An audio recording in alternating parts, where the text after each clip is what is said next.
And there we go. Hello. Hello, hello. Everybody should Hey be there. on here. So let's see. Let's make this and let's also put in the chat here. Hello to everybody. Thanks for joining in today. Let's do a quick check. Scott and Nebula, can you both hear us? Hey, can you hear me? I can hear you. Yes. Yeah. All right. Perfect. Oh man, this is fancy. Look at us now. Yeah, that's definitely Very fancy. professional, yeah. We're trying to get professional here. That's amazing. That's good. It is lovely to have all you guys watching and joining in here today. Welcome back to the streaming session. So this is the HB sniffing session that we are introduced last year with Scott, Jonathan, and myself. And we will definitely continue on this. We will definitely do more videos about this, more streams. We will try to educate as much as we can. And we are trying to do fancy stuff. There's a hello from Alexander, hello back. And yeah, I think Scott, Jonathan, and I, we are commonly used to the people, but we do have a special guest here. That's Nebula Miner. Would you mind to introduce yourself today? Yeah, for sure. So, hello. I'm just another nerd on internet who spent too many hours looking at this UART and SPI and I2C bus between the control board and the hash board. So I joined, basically, I stumbled upon the Bytax project when it was on the Bitcoin Talk forum. And then I contacted Scott and told him that I wanted to join my effort and to spend hours beside him to make this project a big success. By myself, already 10 years ago, in 2013, I did develop a small miner, a small home miner at the time, at the first generation of ASICs going out.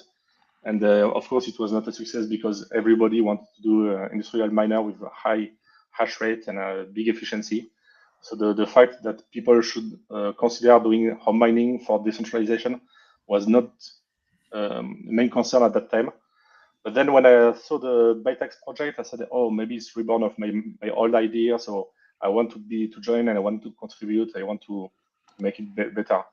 So basically, I contacted Scott 1.5 years now ago, and then I made the first Bytax Max schematic review. I tried to help also on the software side, and but my main contribution was on reverse engineering the Bitmain original firmware to understand the protocol and to document the protocol.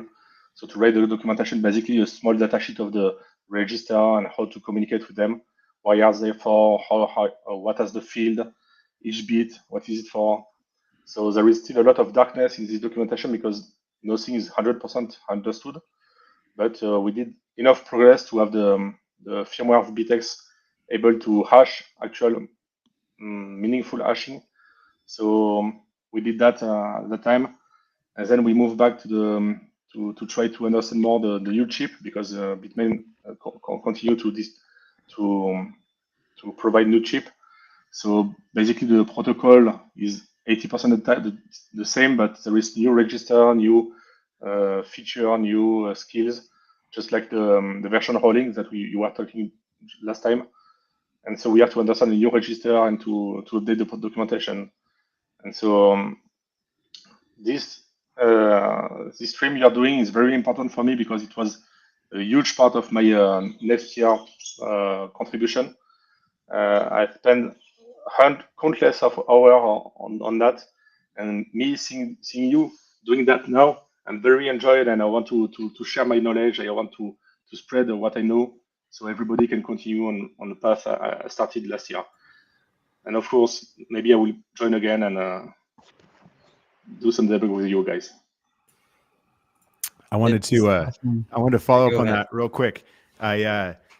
So as Nebula mentioned, he was one of the first people to message me on the BitX project when it was first getting started, and he was just like, "Oh my gosh, I got all these ideas," and he provided, like you said, the schematic review of what was new at the time, which was the BitX Max based on the 1397. ASIC. And yeah, it was super cool. Nebula just showed up and was like, hey, yeah, I'm good at this. Like, let's do it. And he just jumped right in and started helping a ton.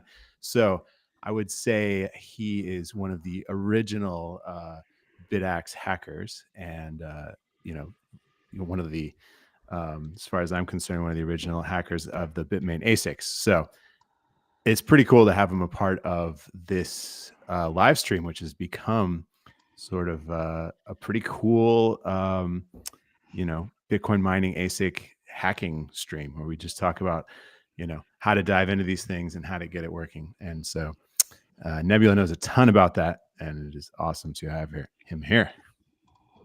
Thank you, Scott. Yeah, definitely had fun having you here, and definitely an honor, to be honest, like having an OG and a legend himself here. That also wrote a couple of scripts that we used in the last couple of sessions that we had with Jonathan and Scott, when we were trying to sniff a couple of those serial commands that are going over. And that's also the topic of what we want to talk about today. Like, we want to dive a little bit deeper into the knowledge that you do have, Nebula, and we want to learn a little bit from you, how you did it, how you achieved those kind of achievements that you had done. And I believe it's a perfect start here to have you here. Perfect. Yeah, absolutely. I watched. Unfortunately, I was not aware about your previous stream until the third one. So I watched the third one live, and then I watched the first and the second one afterward. And so I said, "What did I miss?" I was so angry about myself.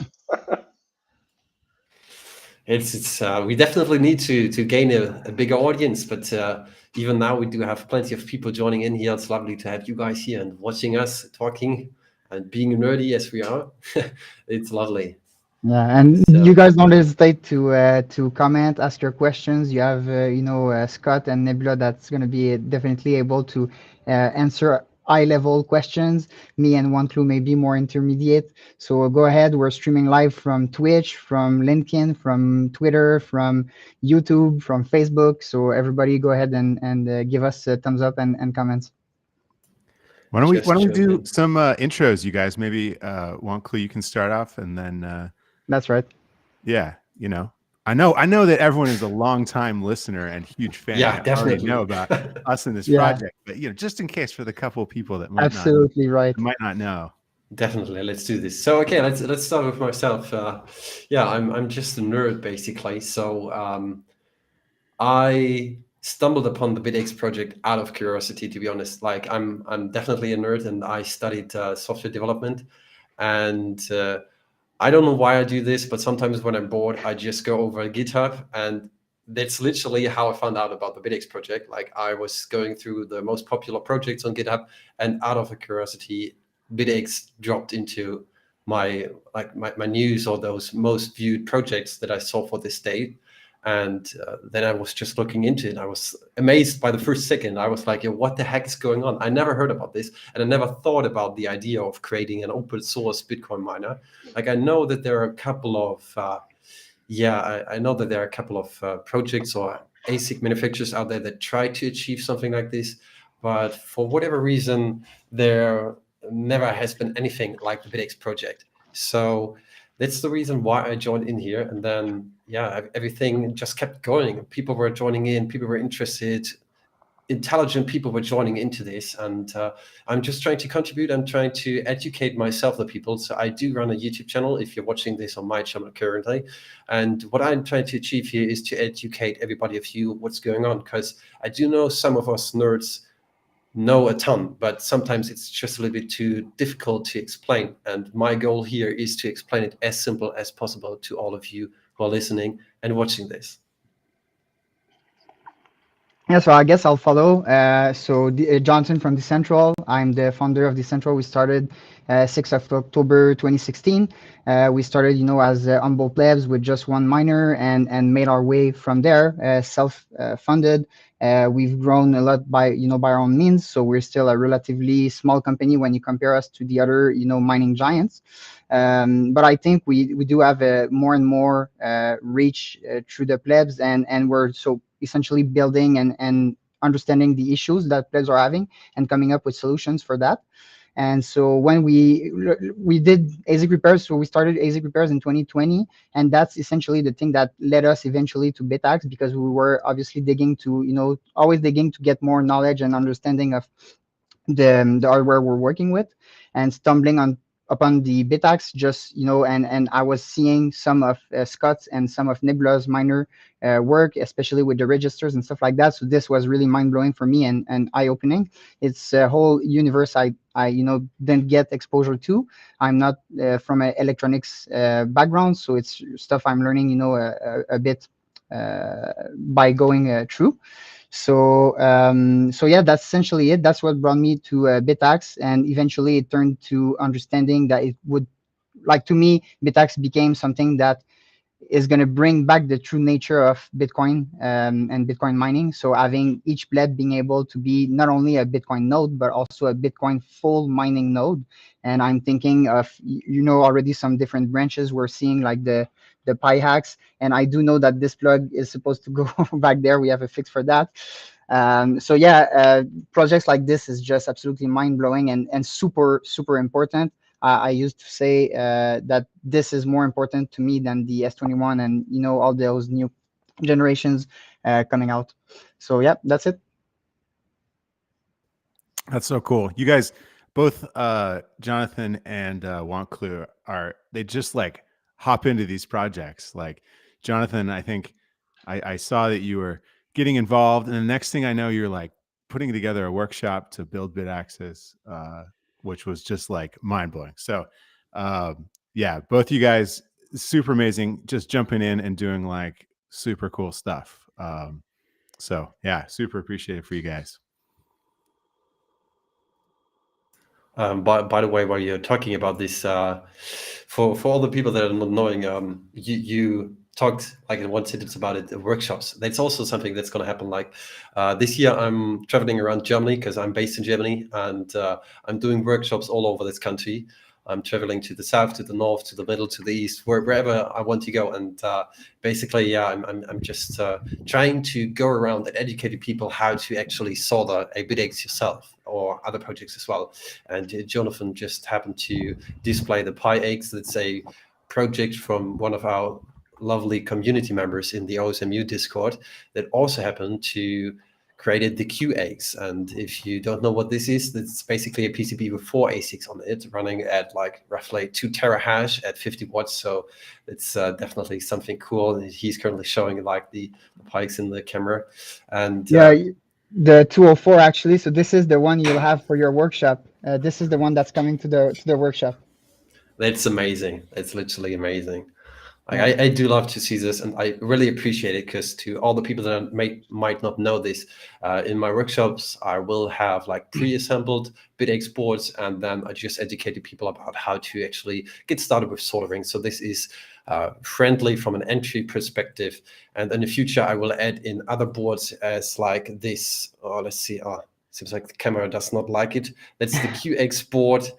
And yeah, I will also try to get the people into this as well, because it's definitely something that's lovely to see, lovely to have. Currently, there are just 2 existing QAxes on this planet, but I do know that a couple of people are trying to build their own ones, so that's lovely to see. And everybody who can contribute to this overall community, to this movement, to everything that we do is highly appreciated here. So I'd say, Nebula, would you like to start your stream? Because I do know that we want to start with a couple of things and tricks that you wanted to actually tell us about the software and the scripts that you wrote. Yeah. We can deep dive into the technical if you want. So first of all, keep in mind that all I will present today are not 100% understood stuff. So sometimes I don't have the answer and we have to figure it out all together. I know a lot of knowledge about this chip, but not all of them. I'm not a Bitmain employee. I was not on one of the team of the designer, neither. Also, if because of my French stupid accent, you are not able to understand me, don't hesitate to interrupt me.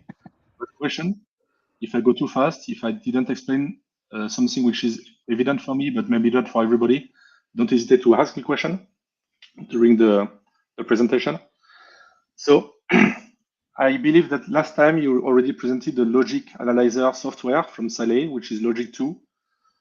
So we'll not go into detail. I just want to show you that here on the right side panel, you got this extension manager, which is the official Saleh, so the supplier for the software marketplace. And if you want to deep dive into this kind of debug for the Bitmain chip, I would recommend you to install a couple of interesting extension. So the first one is this one, the BM13XX protocol decoder by GP Techino. So GP Techino was my former company when I was in Hong Kong. So you can click on install just like that. Then you can do the Bitmain I2C protocol decoder if you want to sniff at I2C communication from the control board to the APW, so the power supply, or maybe the control board to the hash board. There is some I2C also in the connector. So you can install that. What is interesting is the baud rate estimate. So this one is another tool, very fancy to estimate the baud rate of a non-known baud rate UART communication. So I will show you how to use it later. Then I did a couple of other, which is interesting.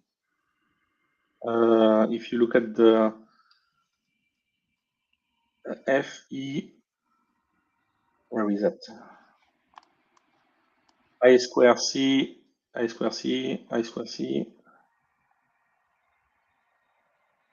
Hey, you can find it. Maybe I did already install it yet. No.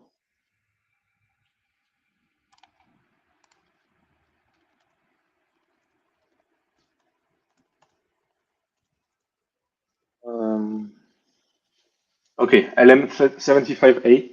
So this one also is one from my coding. This is the driver to understand the thermal sensor into the hash board. So most of the Bitmain hash board has a thermal sensor, which are the reference LM35A. So it's on I2C bus, and using that, we will be able, if you click on it, you can have a snapshot of the decoder. So basically, if you put it if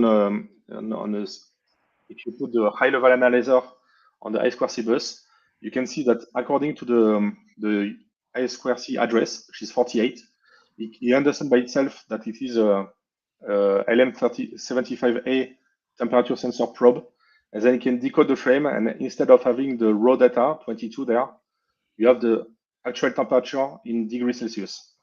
So here is very fancy because you can understand more the temperature inside the board. And I want to say one thing real quick.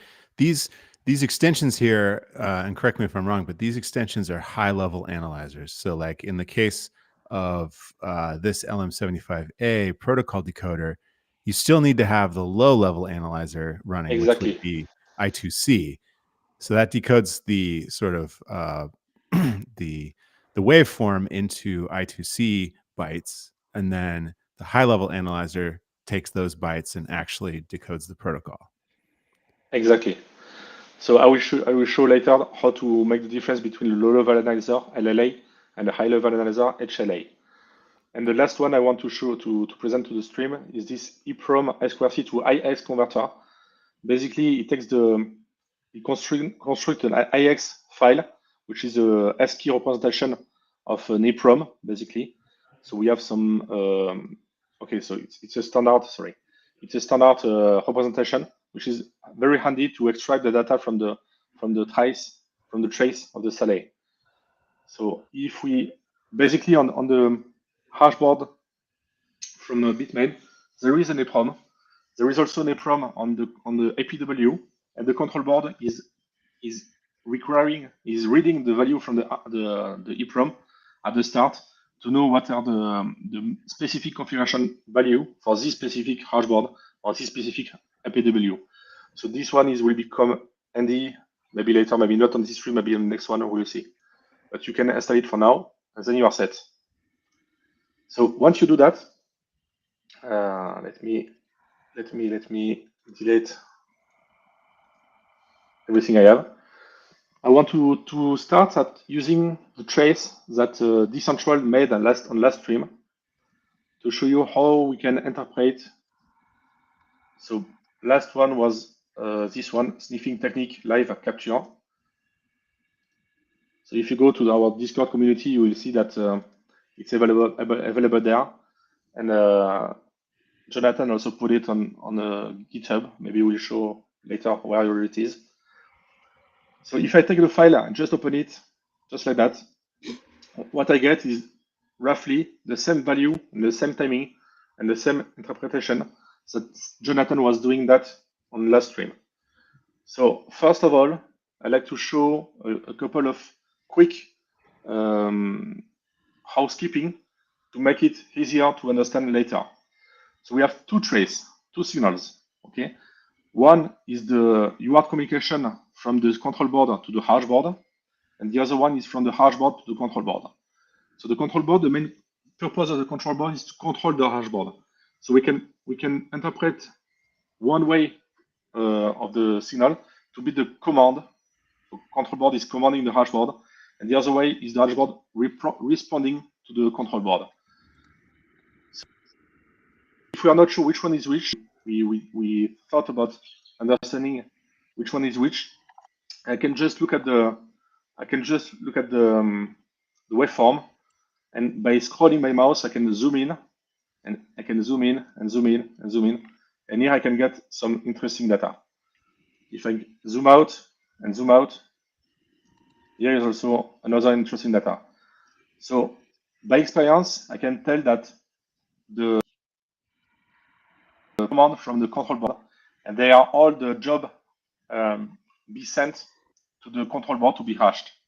So the job data.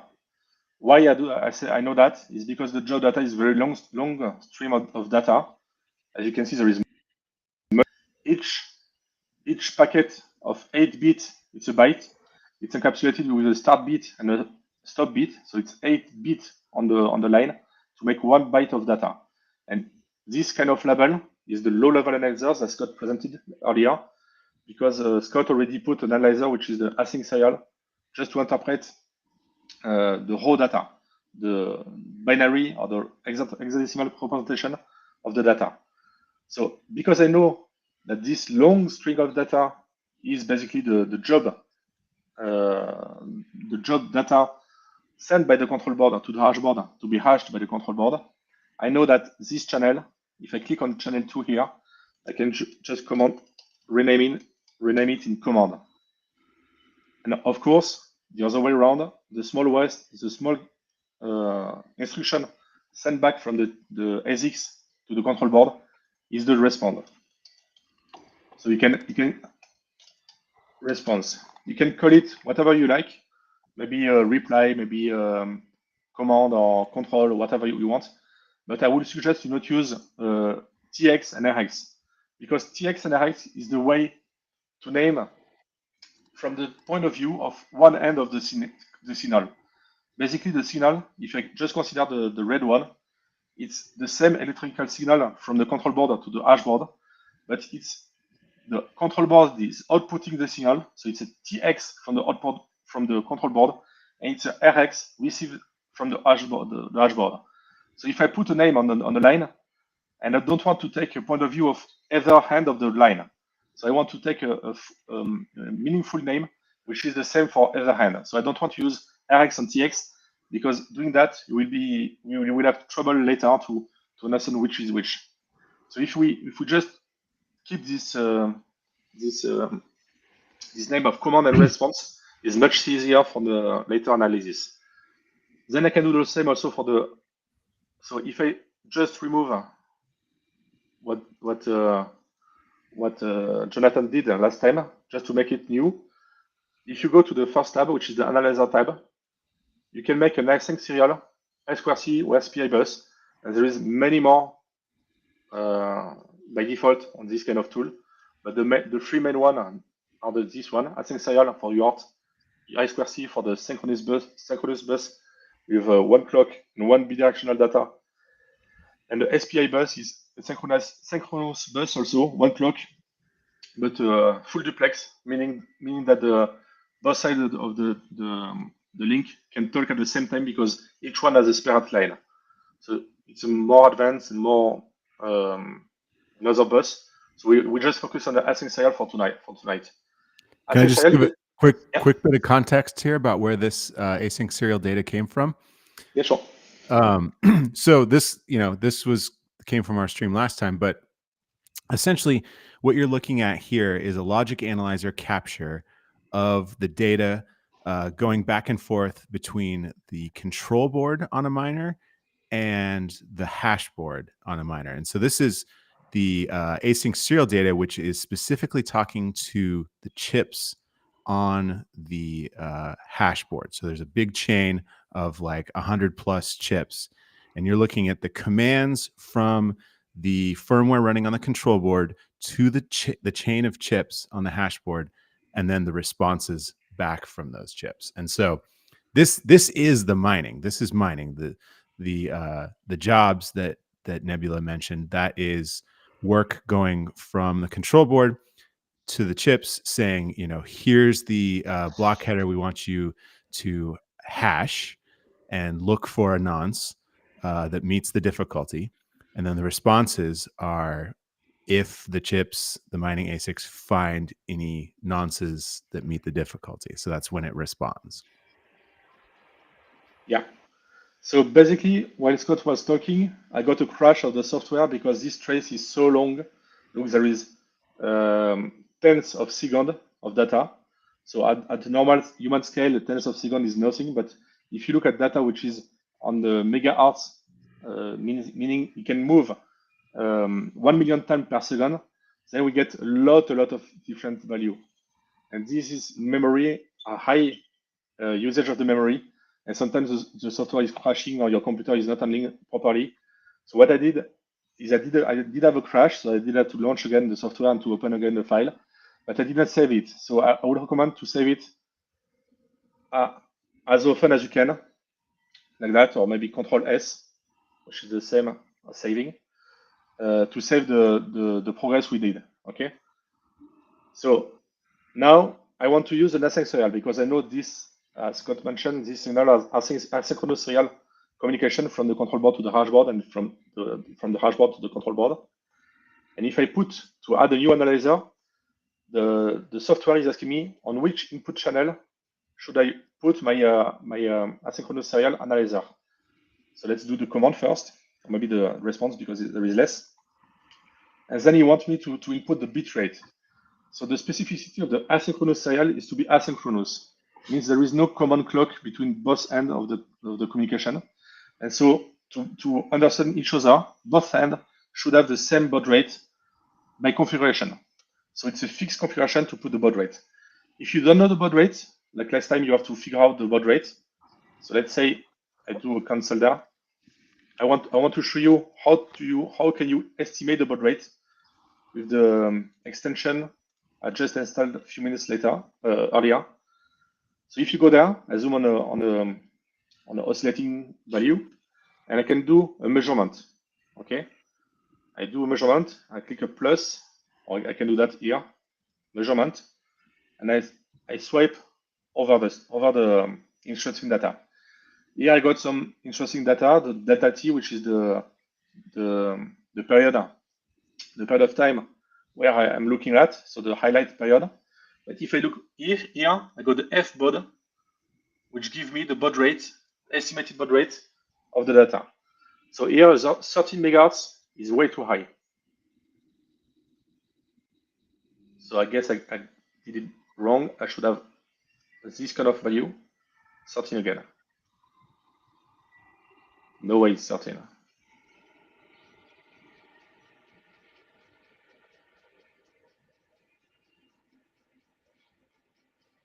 Okay, so this is the demo effect is not working because it shouldn't be 13.4 megahertz.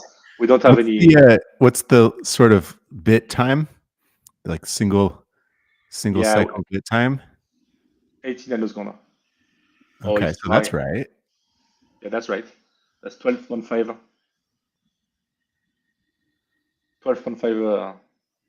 megahertz, which is 6.5. Yeah. So one way I was doing is like that. but it's very approximative, and maybe sometimes it's failing. So I don't know if I can recommend that, but it was useful for me in the past.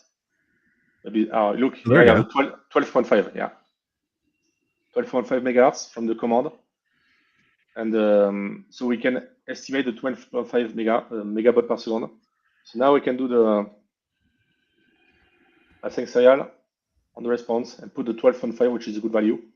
So 12,500,000 bits per second. You don't have to change anything. And what I would recommend also is to untick this to one, because I will show you what is the protocol result table and what is the terminal. And for this kind of low-level analyzer, we don't want to be flooded by data. If I tick on that, I got here. So basically, this is the table where I get for each byte of data. Let me zoom on one frame. Okay, each byte of data, I have the type, the start frame, so the timestamp, the duration in nanosecond, and the data itself. But these are the raw data. So raw data, if you want to be hardcore, you can try to understand binary, but that's not the purpose of this today's stream. We want to go high level. So the best way is to just on the low level analyzer to untick the show in data table. And the same for the terminal. Terminal is there. We got a lot of raw data in the terminal. It's not very useful. So we can just untick the. So okay, now we have to clean the terminal. Okay. Then, if I want to make a high-level analyzer on top of the low-level one, I can add another analyzer. So basically, we are talking about UART communication. So we'll add my BM13XX protocol decoder. You want to know on which input analyzer it will be applied. So it will be on the, okay, so async serial. Here the naming is not very good. So why not, by the way, renaming the async serial one, because when we'll have two of them, then we don't know which one is which. Once again. And then I can do here, and I took the async serial response. So here, my configuration tool is asking, can you, by default, give to the tool which flavor of the BM chip it is. So I just have the old one, the BM1385, for which the datasheet is online. So Bitmain released the datasheet many years ago. So it was the first protocol where the datasheet was public. So I did develop the first version of this one, but now it's pretty outdated. Maybe it was the S7 generation of Miner. So it's pretty outdated.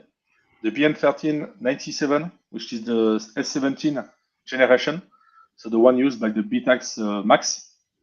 And now we made an effort on the BM1366 for the BTAX Ultra. In between the 97 and 66, there is a lot of different flavor. There is 98 for the first generation of S19, and then the 60, and then the 62, and then the 66. All these are from the S19 generation. The 19 J Pro, the 19 XP for the 66. The 60 was for the 19 J, not J Pro. So anyway, there is a huge mix of BM variants into the S19 generation of miner. So if you don't know, you can just pick one and you can try it and you can change it later. And if maybe it's not a good one, for this one, I'm sure that is not a good one, because the S19 J Pro, on which Jonathan did the capture of this trace, is using the BM1362. Yes. chip. So I don't have any 62 on my protocol. So we can expect some bad analysis because the software is not basically done for this one. I didn't do that because I did focus on the one that BTEX was focused on. But maybe we can, with joint effort with other people on the community, we can develop other analyzer for the in-between version. So if I take the 66, which is the closest to the 62, here you want to know the mid state count. So the mid state count, maybe this naming is misleading. So maybe I could change the value. because the misstate count is basically when the hash board, the control board is sending a job to the hash board. As I showed you, the hash board, the job sequence is a lot of data, and inside they can have multiple misstate. This is the technique it was called ASIC boost previously in mining industry, so that the chip inside has many core. Okay, it can do many computation at the same time, just like multiprocessor in a normal CPU. But each of these core has also small core, and the small core is called ASIC boost. So basically, you send different mid-state to the chip, and the chip spread the different mid-state to the small core inside each one of the core of the chip. So there is a lot of hierarchy there and a lot of abstraction that need to be understood. Maybe at some point some documentation should be written for that. But if you don't know, you just let by default one, and I will show you later how it is important to change it, but it's not very important. And then you have CLKI, the clock input frequency, which is the value in megahertz of the oscillator, which is provided to the first ASIC on the chain on the hash board, and it's propagated to all ASIC on the board. So this clock input is very important because it's the source of the internal PLL. So the PLL is the phase lock loop. It's a kind of circuitry inside the chip to elevate the frequency from a fixed frequency of 25 megahertz or any one to a higher frequency. So basically the ASIC is using 4 PLL inside, the PLL 0 to PLL 3. So it's not using 4 PLL. It has 4 PLL inside, but only using 2 of them. One to elevate the 25 megahertz to the baud rate you want to communicate for the UART protocol, and one for the SHA engine, also for the hashing engine, to hash at a higher frequency. So basically, when we said we put the miner at 400 megahertz or 600 megahertz or 550, this frequency is derived from the clock input. So on all Bitmain chip, on all Bitmain hashboard, there is a 25 megahertz oscillator, which is the source of the clock for all the chip. On the BitX also, we put the same 25 megahertz value. But if you want to experiment with another clock, another oscillator, you can put 20, you can put 30, 40, whatever you want. Then you have to adapt everything in consequence. So the high-level analyzer is based on that value. And by default, you should stay at 25, but you can experiment with different value. Here again, I don't have any need for the terminal because I will put all my data into the protocol result table. So I just keep the protocol result table ticked. Hey, Nebula, why does the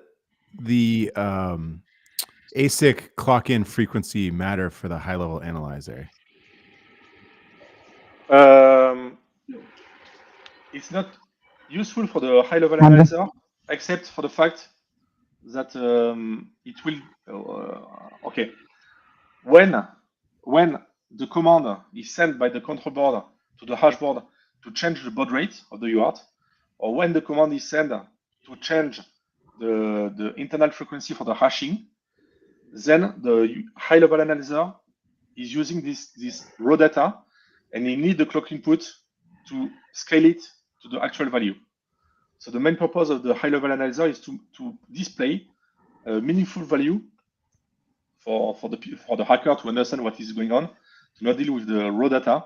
And the raw data is just containing the multiplier. So we don't have the base frequency. So that's why the high-level analyzer need the base value, and it's almost every time 25 megahertz, but I needed a parameter so we can experiment with different value. Oh, that's so cool. That's so cool. So if I understand that right, it's so the high-level analyzer can decode those registers for the baud rate. And in order to decode it, it needs to know the clock frequency. Exact. Ah, that's amazing. You're a genius. Exact. It's like a baseline, right? It's a base frequency. So hardware is using a base clock, and it scale up this base clock with the PLL. And the scaling factor, the ratio, come from the control board from the protocol. So on this line, we just have this scaling factor. We don't just have the ratio. So if we want to display the actual megahertz of the core or the actual baud rate of the data, the new baud rate. I need the base clock. I need the base frequency to make the calculation, just like the chip is doing.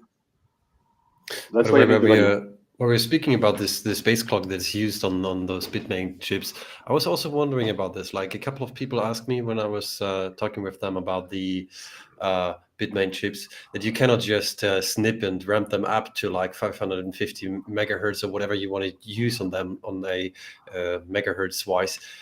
But why actually is this? Why can't you just use an ASIC chip and use it on a specific clock rate from the beginning? Why you need to ramp up those chips? That's something that I don't really understand, to be honest. Okay, so any chip, so the Bitmain ASIC or maybe your CPU or any chip you can find on the internet on the market, it's a piece of silicon and there is some small security inside. And when you make current going through the silicon, it produces some heat. So everyone there know the Ohm law, and the power dissipation from the chip is very important, especially for the ASICs. So if you, just like a CPU, if you want to overclock your CPU, you can overclock it as soon as you can extract the heat efficiently. So that's why the hardcore overclocker are putting some liquid cooling to be very much very effective on the heat dissipation, so they can raise the frequency and so the temperature of the chip. That's exactly the same for the ASICs. If you want to hash quicker, you have to elevate the frequency, but at high frequency, you will have high number of change state internally, so high number of heat dissipation. And if you are not able to dissipate the heat efficiently, then you will go into thermal breakdown and you may damage the chip. First, it will stop working well, so it will hash garbage data and display and give bad nonce. But after that, if you go further, you can totally destroy the chip. Or so it's basically just like some sort of a control mechanism or a safety mechanism for the chip to not actually kill himself instantly. Just like, okay, we try to over time go to specific frequency, and then we see if you run unstable or so. There is not such a protection inside the chip. The chip is dead stupid, and if you ask him to kill itself, he will do it happily. Yeah, obviously, but it's the reason how you program it, like to actually ramp up slowly instead of going full on a specific frequency instantly. The ramp up slowly stuff is because the phase lock loop, which is the multiplier of the frequency inside, need to stabilize itself, and basically the firmware of the miner, the original miner or maybe the Brain OS or the Luxor miner, are doing the ramp up slowly just to test the actual hardware, because the software is not aware about which chip. There is hundreds of chips inside the hash board, and which one of these chips are very performing good and this one are not performing good. So you want to do a fine tuning to find the sweet spot for the actual hash board inside the control, under the control. So it's a kind of very interesting, very high technical way of fine tuning, because if you just put a lot of megahertz and a lot of V-core voltage, then you will produce a lot of heat, and a lot of hash, but the efficiency, the overall efficiency will not be very good. So you will not obtain the 20 joule per terahash target, or maybe less, that the chip is able to do. To have the best efficiency, you have to find the sweet spot, which is not the highest frequency. It can be the lowest frequency or maybe the lowest voltage, at which the chip is still working, functionally hashing. But so basically the software is ramping up the frequency to find that sweet spot for the actual hardware is controlling. Okay. If the viewers want to dig a bit more, I guess on that topic, they can go, and it's more general, but you can have a look at the Silicon Lottery concept, where I guess this is what we're referring to here, where the firmwares, they do have to go through a tuning process to figure out a bit which chips are weaker and stronger, and that's just something. Even new chips, they come with that concept of Silicon Lottery. Even your GPUs and CPUs, they have that concept where there's imperfections in the quality of inscribing you know, those all those little circuitry inside your chips. So I can't recall the exact name right now. But that being said, there's that concept where there's a varying by small degrees, but in ASIC, since you're pushing the machine always at 100%, those little imperfections, they might be a little bit more perceptible, right? Mhm. So going back to the protocol analyzer, what I did was adding the high-level analyzer on top of the low-level analyzer. So once again, I used to name it with the resp suffix, so we know we're talking about the response line. And what I can see that here I got the value in the data table, which is interesting. Some value are not very interesting, so I can just hide the column by right-clicking on there and removing the start. I don't have the need for the start, which is the absolute value of the trace. There is no meaningful value there. The duration also is not useful. The frame tip. So if you want to dig deep into the protocol, there is two types of frame, the fixed input length and the variable input length. So if you want to learn that, you can just look at the documentation I wrote on Scott GitHub repository BM 1397. But I don't need it for today. The command also, there is some command which is broadcast to all the chip on the chain. So we have all, and some of the command are sent to a specific chip on the chain. So all on one, so you can understand if you want. I don't need it. The command also, so it's the raw value of the command, but it's much more interesting to use the type. The type is the understandable value of the command, so I don't need it. And I will keep the chip, the register, the value, and the last one. Okay. Here I can see I have strength data. So as you see now, after adding the high-level analyzer, I get this H1 analyzer there. I can move it just above the data line, which is related. So it's very easy to understand. As I can see that now the value is going over the frame. So I have an error there. It's because the trace was started in between of a communication.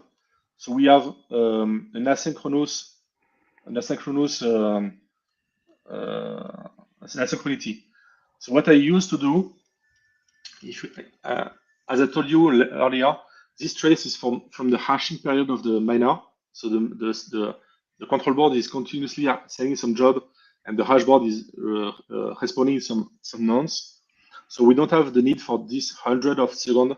We can just select a handful value. Okay, if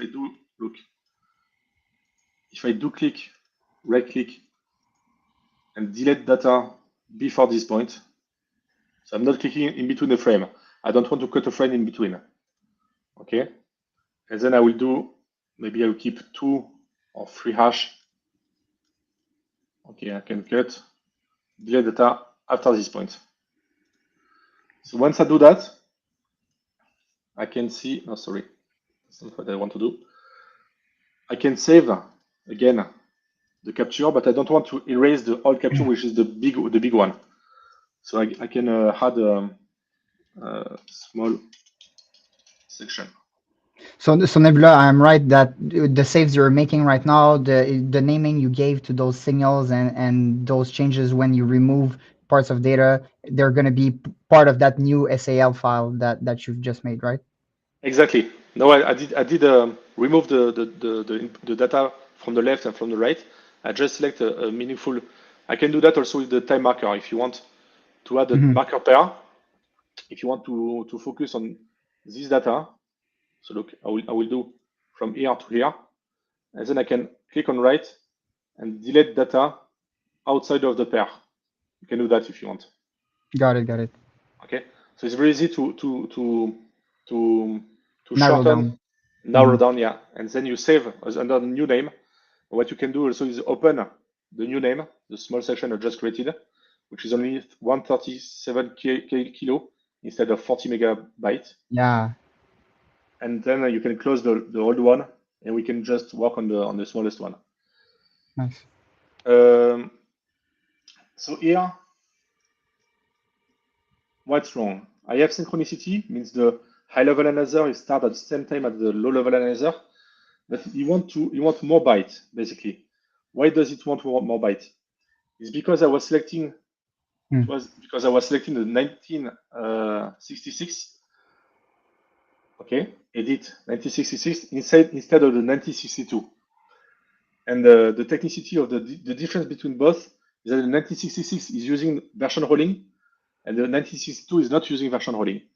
So because of that, the hash, the response, the nonce response from the hash border to the control, so the response we're talking about, contain an extra data, which is the version rolled inside the chip. So the hash board can reconstruct the mid state according to the version rolled inside the chip. So if I want to understand properly this answer, I should select the 1397, which is not using the version rolling stuff. Here, look. Hold on, this is an interesting thing. So, I mean, we can essentially confirm that it's not doing version rolling because of the high baud rate, right? We had that like, exact. Right? Then we had like 13 megabaud or something like that. So that's just from experience, that's a sure sign that it's not rolling version. But I thought that the S19J Pro did roll version. I think he's able to do, but it's up to the firmware to use it or not. Oh, okay. Interesting. Yeah, really interesting. Yeah, I did found into the original S19J Pro firmware by doing reverse engineering. I did found this register A4, which is used for the version rolling. So the code is aware about this register, which is for version rolling, and which is exercised into the XP firmware, but it is not using it. So I think the firmware has the code inside, the chip has the register, but he's not using it for whatever reason. I don't know. Maybe because so you could argue that maybe they just hold the version rolling back just to release another new miner that's actually just the same but with version rolling. Yeah, maybe there is some bug in silicon. Yeah, or a bug in the silicon. Sure, it could also be that the chips that are specifically used in the S19J Pro are not as performant as in those XP ones. I wonder what firmware was this? Because I know Jonathan, do you remember? Was this Brains? Yeah. So normally this one was Bitmain, if I read the description correctly. But we did have a few captures with Brains as well, and I did get the Commander license now from the team at Luxor. So we're going to be able to make the captures for using Luxor as well on all those different models, right? I guess we should, and that's going to be one of my goals. I'll put it in the GitHub that's being shared just a bit before Ashboard captures. We'll just have the whole 19 series run with all available firmware, so we can interpret how they're working. For instance, that feature we've discussed about the real-time frequency adjustment is really interesting. But it's really interesting to see, because I do remember from one of our previous stream, like you, Scott, that from what I remember, we had figured out that the 1362 was using version rolling. So I'm wondering if it was not from our Brains OS capture. Yeah, it must have been. It must have been from the stock firmware that we did that, because I remember that too. We clearly got a capture from a J Pro, and the baud rate was much more like 1 megabaud, which. Well, I'm thinking it's from our Brains capture and not from the Bitmain capture. I think this one must be the Brains one, which is very interesting that they're not rolling version. I mean, also, this is kind of an interesting thing that I've wondered about a lot is, there's the different control boards you can get that have the different sort of processors on it, right? You can get the Xilinx Zinc one, you can get the Amlogic one, you can get the BeagleBone one. I don't think that the Amlogic control board is capable at operating at a high enough baud rate to work on machines that don't roll version. What do you think about that, Nebula? Does that seem right? So I know for a fact that the 12.5 megabaud per second, which is the highest baud rate I saw between the control board and the hash board. So doing a UART at 12 plus megabit per second is already a high speed baud rate. That's We can do 25. It's possible. The next step Really? is 25. Yeah. Some CPU can do that. Some STM32 can do that. Some I did the exercise in the past. Some UART at higher frequency, but then because you don't have any synchronous clock on the line, you are very prone to error and to miscommunication. Yeah, that's what I would think. Yeah. So putting to the limit at 12 megabaud per second is needed because if you have a very efficient chip, it will roll the non-space, it will hash the non-space very quickly by the number of the internal core and by the number of the frequency you can do. And so you need to feed continuously the job at a very high frequency rate. Basically, this one is feeding, look, I did put a timer marker pair, had marker pair, at this job command at this one. And it's only 524 microseconds between two jobs. Means the chip, or not the chip, the hash board, the full chain of the hash board is able to hash the full non-space without version rolling is only half of a millisecond. That's insanely fast. That's insanely fast. So that's why if you want to give the same amount of data at this frequency, you cannot have a lower baud rate because if you divide by 2 the baud rate, if you put a 6.7 megabit per second, then your frame will take double time. And double time, you will have you will have this frame. Look, I just have 255 left of unused data, and the frame is also already 268. So you don't have enough bandwidth on the 6.6 megahertz to put the same job at the same rate to feed the chip continuously. So you have to higher the baud rate. But when you higher the baud rate, then you hit a wall, which is the baud rate frequency cannot be as high as you want because of the noise and everything on the board. So that's why they implement now the version rolling so that the chip can roll not only the non-space, which is 32-bit, but also some bit inside the 32-bit version, 16, 15 bits, so they can multiply by that much the overall hashed space. So they can. So now we know with Scott we discovered that the 1966 of the S19 XP is sending a job only every 2 seconds. So 2 seconds compared to the half millisecond, it's a huge difference. Yeah, it's kind of insane to think about, like the fact that the chip can get through the 32-bit nonce space so fast that it'll get through the entire space before the control board can even finish sending out the work. Mm-hmm. It's kind of wild, right? And you end up with these really high baud rates that, like you were saying, are just sketchy, right? Because we don't have a synchronous clock to keep everyone in line. They have to, each side of the serial communication has to sort of reconstruct that clock. It's really wild to think about, and we kind of hit a wall, right, with these chips getting faster and faster, and the hash boards getting faster and faster. Is that exactly? We just hit a wall with the serial communication, and they had to do something. And version rolling is a good option. You could also do time rolling, things like that. But it's a wild engineering problem. It's cool. Yeah. One thing that comes to mind too is that we have JPro. We might be working a bit against us, right? Because we have 8 different hashboard revision for the JPro, and amongst those, there's also the no pick revision. So I'm thinking that maybe some different captures based on pick and no pick might also, who knows, maybe even with the same firmware, you're getting version rolling and not depending on the version of hashboard you're actually running. I know there was a big difference between the what was it, the 1362 AK and one of the other ones. It was like the chip itself was physically smaller, less pins. Like yeah. It wasn't just a small revision change. It was like a totally different chip, even though Yeah, they're and both aluminum boards too. We like yes, those. that's right.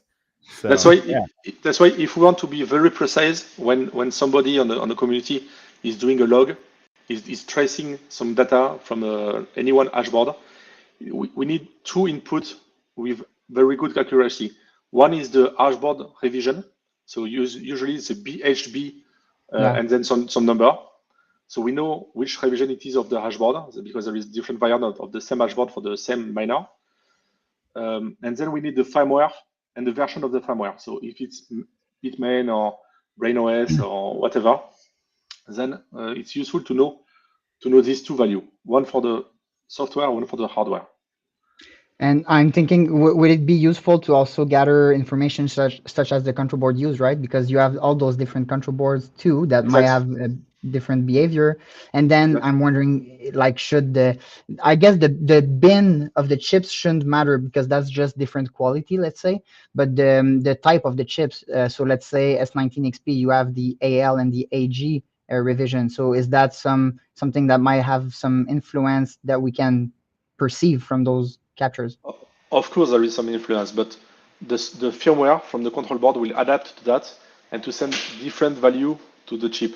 So it will not exercise at higher frequency or higher voltage, or maybe will not use at all the version rolling. We will talk about the fact that the 1962 is able to do version rolling, and some firmware are doing that. Maybe they are able to do that only on specific bin of the chip. If you make 1 million chip production and you got 20% where the version rolling is bugged, then you can just put this one in a bin and make a specific firmware to can detect that and not use the version rolling at all, but you can sell the chip anyway. Makes sense. Makes a lot of sense. So I guess the best is to gather all the information, right? So we want the BHB hashboard revision number, we want the control board type, we want the firmware that's being used, as well as the chip type that's populating the hashboard. Exactly. Do we have any indication that the chip variant is included in the hashboard model number, the BHB number? Okay. So it's a very technical question, and I have some clue, but not a firm answer to that. And we can discuss that with the fact that when the control board is reading the EEPROM from the dashboard, there is a lot of data inside that, and it's another whole rabbit hole. So if you look here, this is the label where you'll get the different naming schemes and the bin numbers we're talking about. So let me try to take a pen there. And it's going to be difficult for me to show you on screen, I think, but there you go. So this here, it might be hard to read, but you have the BHB version of the board. So that's the model of the board. In this case, it's a S19K Pro. And this is the label where you'll find the chip information normally. So it's hard to read on the screen, but it's saying it's a bin 4. And the chip type, I've never read actually from those K Pro yet.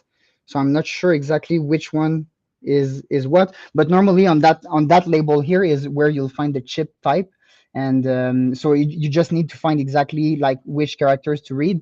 So this specific dashboard I don't know yet, but on the other J Pro, which I don't have in the office right now, you'll see something like a 62AA, 62AC, 62AK, and those are the 1362 variants we were talking about. And by the way, BHB, I assume that it stands for Bitmain hashboard. And if you look at the Hydro miner, they got a HHB, which is Hydro hashboard. So what would be NGS for? Because they do Bitmain, they also have those NGS specification, but I think it's for like L7 and stuff like that. I don't know which is. No, there is some Bitcoin related NGS also. NGS2, huh? Yeah. I don't know exactly what they are for. So going back to the analyze, if you agree. Yeah, sure. So just by changing the fact that it's not using version rolling, now I have the protocol analyzer is aware about the actual frame, and it can show you these specific nodes. So we got 3 nodes on the narrow down 1, 2, 3, only 3 nodes. What I can do is double click on this arrow and go zoom into it. Very easy. I can go to the next one if I want. or I can use this small to find the next. So we are very handy shortcut. And here in the table, we have some interesting data. So it's a tip nonce, okay? The value is there, so there's the nonce value. But I got also the job ID, the mid state ID, because basically, when we see the job command above, each job has a job ID, and if the control board want to know to which job this nonce is related, you need to have the nonce value, which is 32 bits, but also the job ID and the mid state ID. So we can reconstruct the correct or the header candidate to be sent to the pool or to the full node. So this that job ID might relate a little bit to Crypto Ice's question, which is, are we sure they don't have any memory buffer on the hashboard? Will the chain contain multiple job IDs at any given time? No. Each of the job here has a different ID. So it's incremental from 1 to 4 billion, so 32 bits, and then it rolls again. And no, maybe not so much, but we'll discover that together. Look, I will make a new analyzer, async serial, on the command side now. I don't want to be flooded by data. So this one is the command cmd. I'll put another high-level analyzer on the command side, so I know it's that. And okay, I let the mistake count at 1, and we will discover it's not a good value, because I know for a fact that this chip is using a high number of mistakes.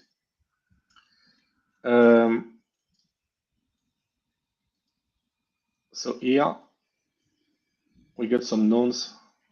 Let's look at the first one, maybe this one. No, the first one. And oh, my analyzer, my high-level analyzer, is not perfectly in sync with the frame. This is because I put only one mid state, and the job contains at least 4 mid state for this one. So you can poke around, you can try to different value, but if you discover that you have a misalignment, it's because some of the what I did. I have a bug when I stream my edit. If I put 4 there,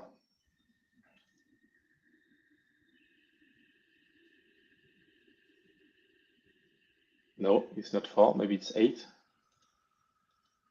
So is that a trial and error process? Is there any way around trial and error to figure out the number of mid states, or how did you figure it out? Yes, there is a lot of way to do.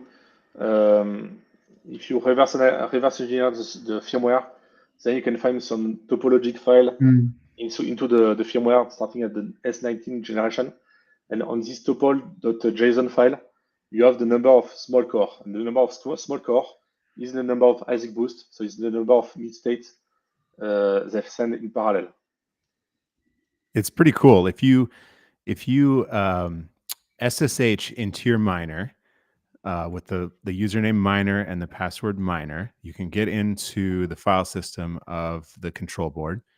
And I think it's in /etc, but if you look in there, there's a file called topol.conf, topol, which I assume is short for topology. It's a configuration file for the particular hashboards that the miner has. And in there, so this is what Nebula was alluding to, in there you will see the number of big cores and small cores. And small cores corresponds to the number of mid states that the chip supports. Yeah, the number of ASIC boost. So I did try different value, but I didn't get a good alignment. It's because the analyzer is not aware about the 1962, just aware about the 1997 and the 1397 and the 66. So we have some more effort to do on that one. So the job format is not one of the 2 non-job format. So we have to understand a little bit. So, but some of the formats are the same. So we can see that there is some job ID 60, 60, 72. The next job ID will be, okay, so we don't have an alignment, so we cannot rely on the value. But we have some missed count, 8. Okay, we have 8 missed count, so just put an 8 here.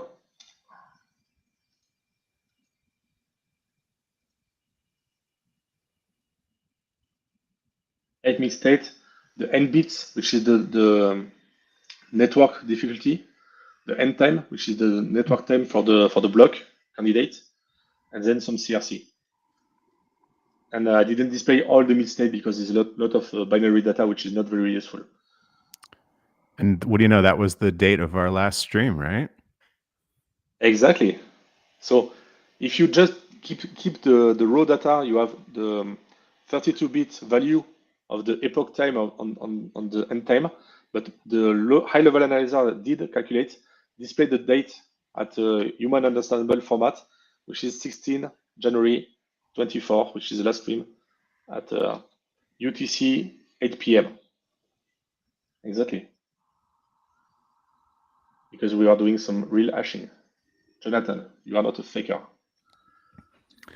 vperm2f has a pretty good point. That the ASICs that get mid states don't do version rolling. That's correct. So if you have a chip like this one we're looking at here that is not doing version rolling, then you actually have to send the mid states, the pre-calculated mid states, in the job. If you have a chip that is doing version rolling, you actually don't have to send that. It makes the job a lot shorter because the mid states are generated on the chip. And this is what vperm is also saying, which is correct, is that if you're rolling version, that actually affects the mid state. So the mid state is just the first part of the hashing function, which is double SHA-256. So the first half contains the version, and I believe it contains like 4 bytes of the Merkle root. It's kind of a weird way they split it up, but that's a long way of saying that yeah, the block header, the beacon block header, which is part of the main consensus since the beginning of Bitcoin, is composed by the 4-byte version. Then there is a 32-byte Merkle root. No, the previous block hash. Right. Yeah. Then there is 32 bytes of Merkle root. So the Merkle root is the root of the Merkle tree of all the transactions inside the block. Then there is a 4-byte n byte, which is the network difficulty. Then the 4-byte n time. Then the 4-byte nonce. And so if you do SHA-256 on that, SHA-256 should be done on 256 block at a time. So you have to take the first 256 value, and because of the first value, which is 4-byte version, the 32 bytes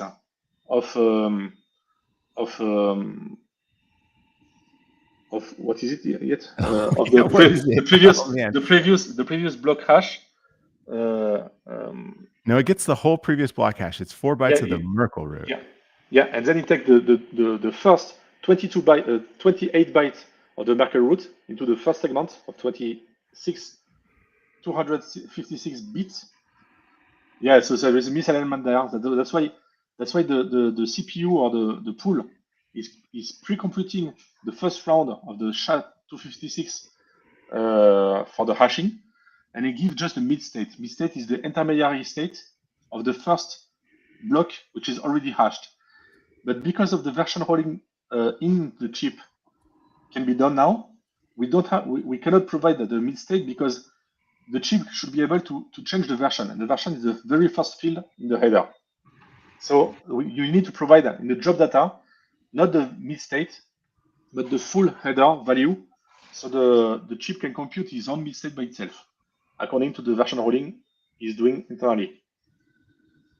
So that's why essentially the before version rolling on the chip, the way you would generate new work for the chip is you would roll version like in your firmware, and then you would pre-compute the mid states, whether it's 4 or 8 or whatever, and send those out on the chain. So it's just kind of move that that task from the firmware on the control board to actually on the chip, which is pretty cool. Exactly. I mean, it actually makes sense. Like, you don't want to, in the end, have like a big ASIC chain on your board, and then you need, I don't know, like a supercomputer to control all of them because the baud rate is insanely high. It's just a brilliant idea to do it like this. Yeah. So going back to the analysis of the data, on this trace, I don't see any more interesting way of using the tool to show you. We can deep dive into the job format. So the job format is not one of the one which is fully understood by the high-level analyzer. And the high-level analyzer is the same comprehension of my reverse engineering of the official Bitmain firmware, which is also fully documented into the Scott repository. So because of that, we don't have a full comprehension of this BM62 chip. But what I would like to show you is take the capture from the stream, which was on December last year, also from Jonathan capturing on this S19J Pro also with some auto tune. Let's open that. This one is much more interesting to me. Why? Because this one is starting from the start. So I can see there a lot of hashing. Okay, so these are the job. The job are very small and are spaced by almost one second, 700 milliseconds. And we got a lot of hash because now we know that there is some version running inside.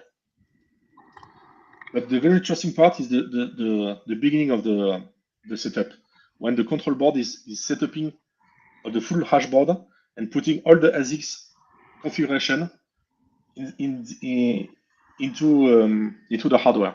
So this is very instructive for us to understand the protocol because we need to understand that very precisely to be able to make a firmware for the BTAX, to make some fancy frequency scaling or auto tune, or maybe lower the consumption so we can adapt to the solar production.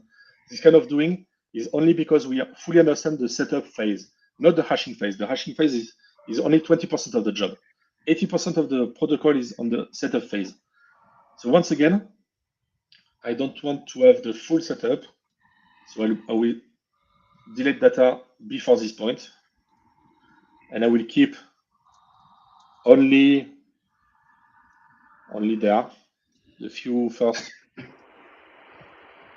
after this point. Okay.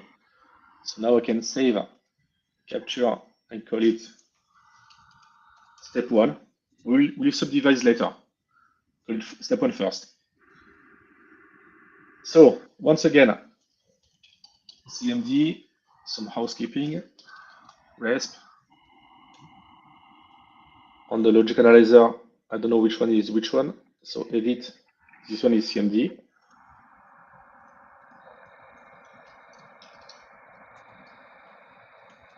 CMD. RESP, perfect. I don't want to have noise from the low-level analyzer, so I can untick this one, and I can start adding my BM protocol. So first, the command, always the most interesting.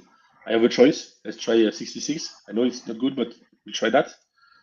We keep the mid state. So mid state is not very useful. It's just for the hashing stuff.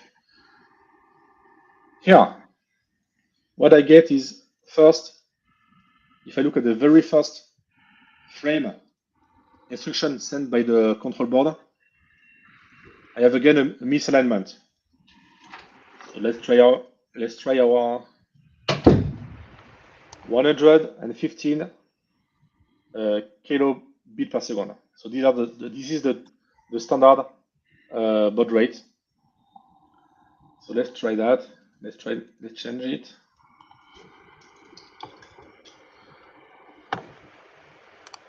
And now I get the data. You see? I can remove. I can delete. I don't know how to do. Let's do that. Like that. Delete the measurement. I don't need it anymore. And I do the same for the response side. Response. Put my H1 over there.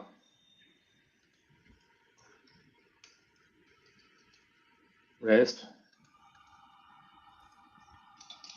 Command. And I should have, yeah, the response also. I should change the baud rate.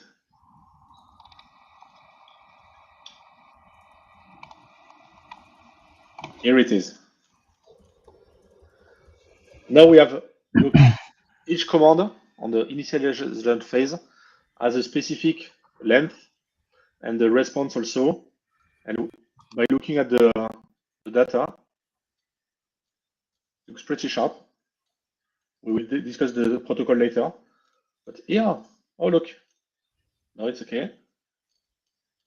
I still have some frame.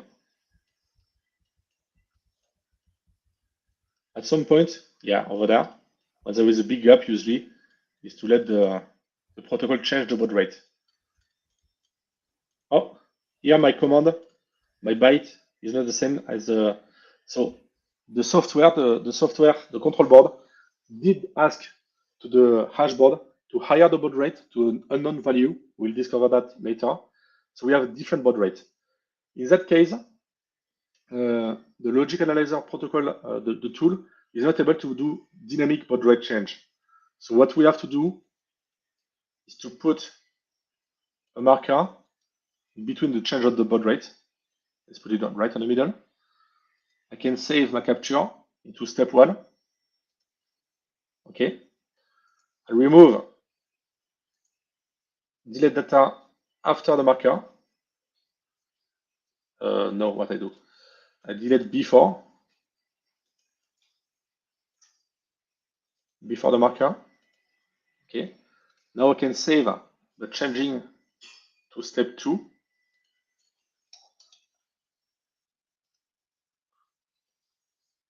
I can open my capture step 1 and step 2. Step 1 first. Step 2. I can close my previous big one. I just have the step 1 and the step 2. Step 1.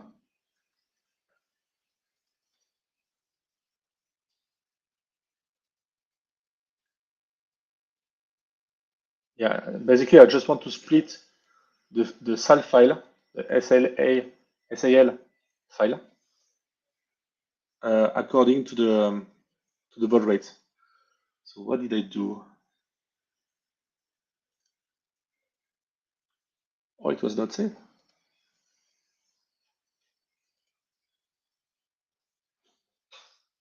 I don't have any. Oh shit!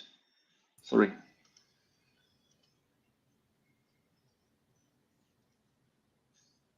Okay, I did. I changed the name. Delete data after. And this one should be saved into step 1. Step the true one. Yeah, I messed up with the name. Anyway. Yeah, housekeeping. Yeah. Housekeeping. So this step 1 is the baud rate is 115,200, and I get all the data there. And the step 2, the baud rate was increased. We don't know yet about the new baud rate. So we can discover the baud rate by looking at the bit timing also. But I want to show you another example of the high-level analyzer usefulness. Is that if we look at the frame, so once again, I don't need that. I just need this one. Chip also, I don't. Okay. So the register.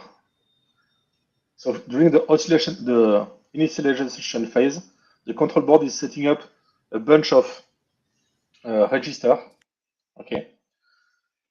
So the first one is write the register A8. So let's look at that. And A8 is I don't have a name for this one, so I put A8, which is the register address. If we make progress on this register, maybe we will learn more and we can put it a new name. The version rolling there is the A4. So we get A4 value, which is the address of the register. Miscontrol. So this value will come from the reverse engineering of the bitmain chip. We got some baud rate there, calculation, 1.62. So he proposed you a new baud rate, but it's not true. So the baud rate on this chip is not the same as the 1397. The interesting part is when when here the read register chip address. This command is sent to all chip at all, means it's a broadcast command. And the control board is asking to the full hash board, who are you? And then it's only one command sent to the full hash board chain. And all the chip are responding one by one. Look, who am I? I am 1362. So you give back the value of the chip. And you get 1, 2, 3. You can try to count them. You get one response for each chip on the chain. So the control board is able to count the chip, and then you will be able to divide the node space according to the chip count on the chain. So this is interesting info. Nebula, that part here, is that the part where when you're looking at the mining log, from your machine launching, it's actually doing that chip count. So is that what we're seeing here, but on the signal side? Exactly. Got it. Exactly.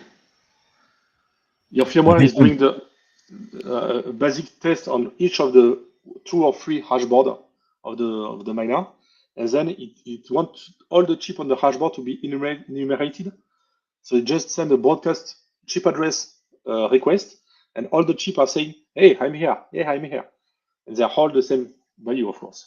And as a follow-up question, like the chip address is something that that I've always been wondering about. Is that something that's hard-coded, or is that like a bit like an IP address where it's self-attributes, or there's like how does the chip addressing works? Okay, so a chip address, it's a logical value. It's configurable by software. So by default, all the chip on the chain has the chip address 0. And when they reply to the chip address respond, they all give 1362, which is the identification of the chip, okay, the version of the chip.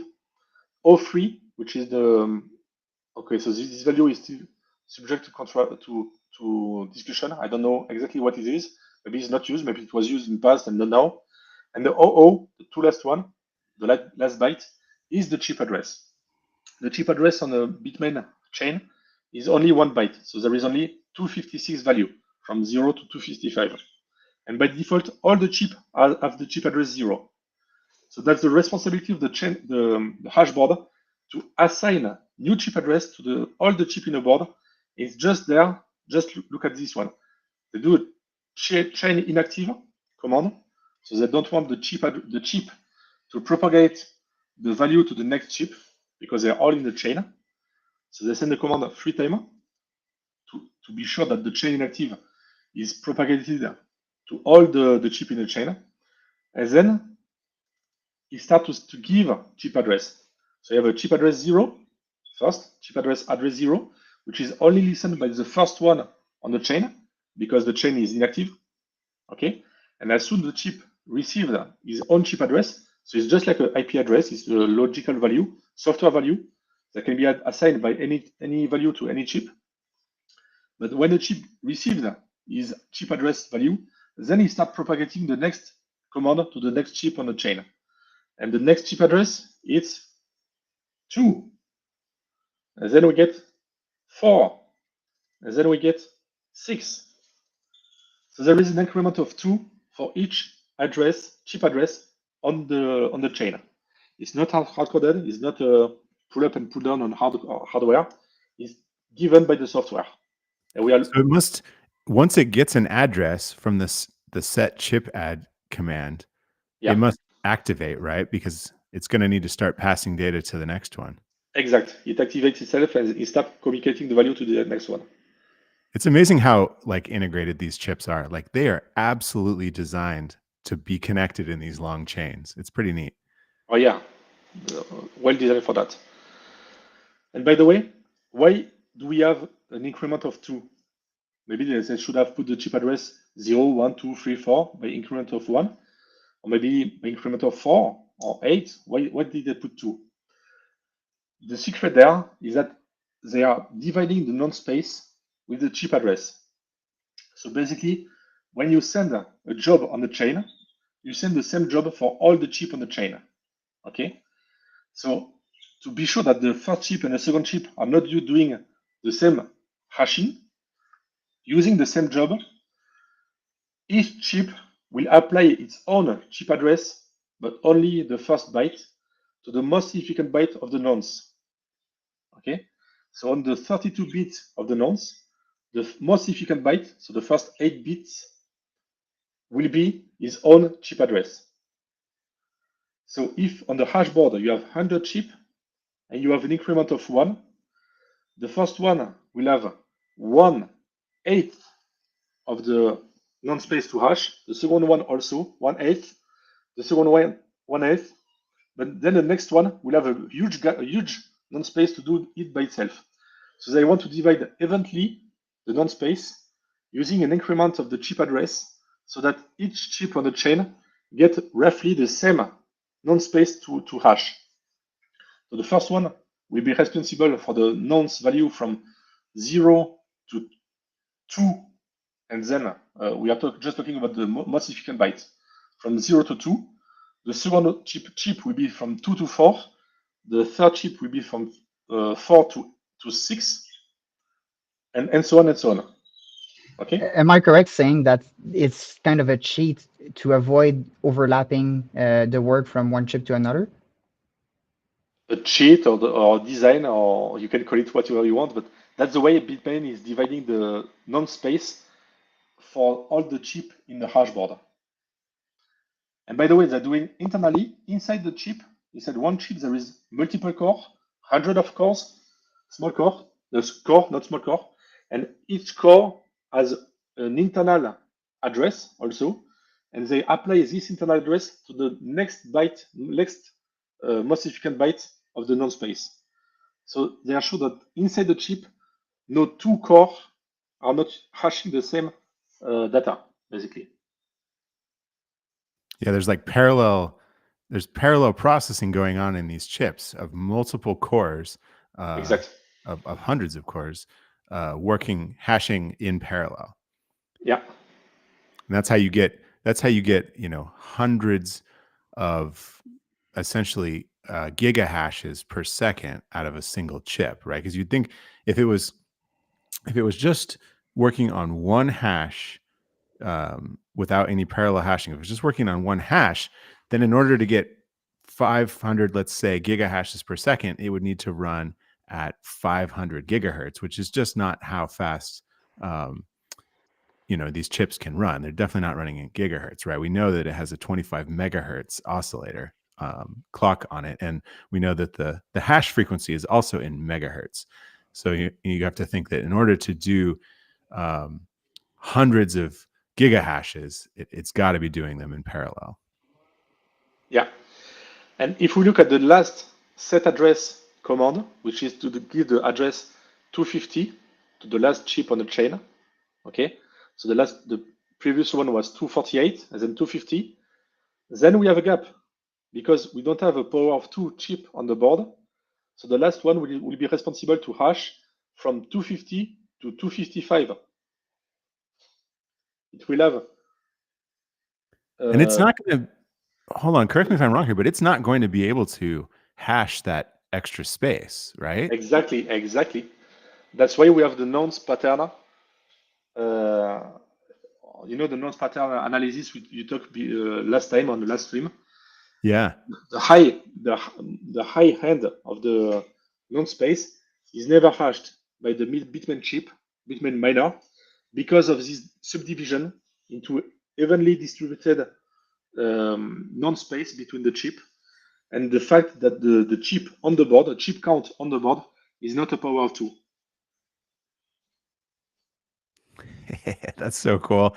That's so cool. So, you know, like these chips don't actually have this like onboard buffer of work. So it's up to the control board to send out new work to the chips basically as soon as they're done with their current work.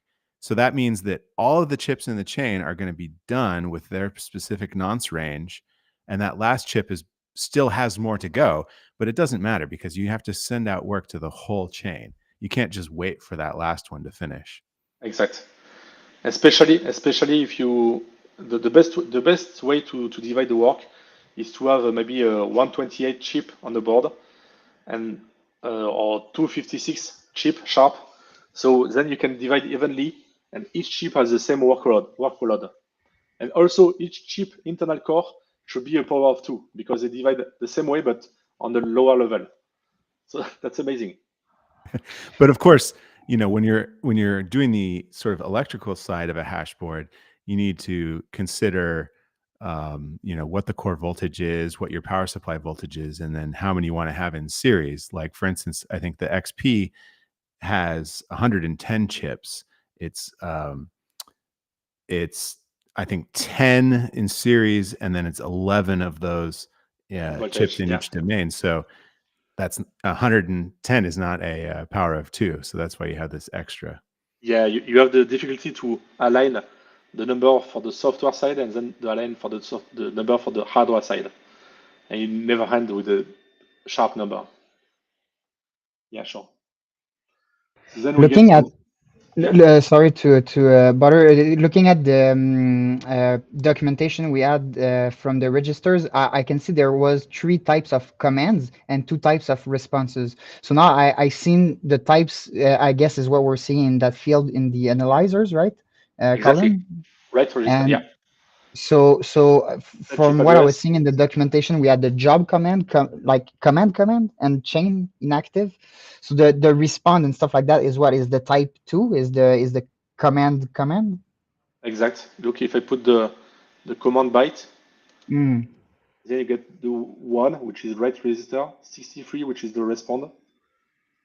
Then got you get it.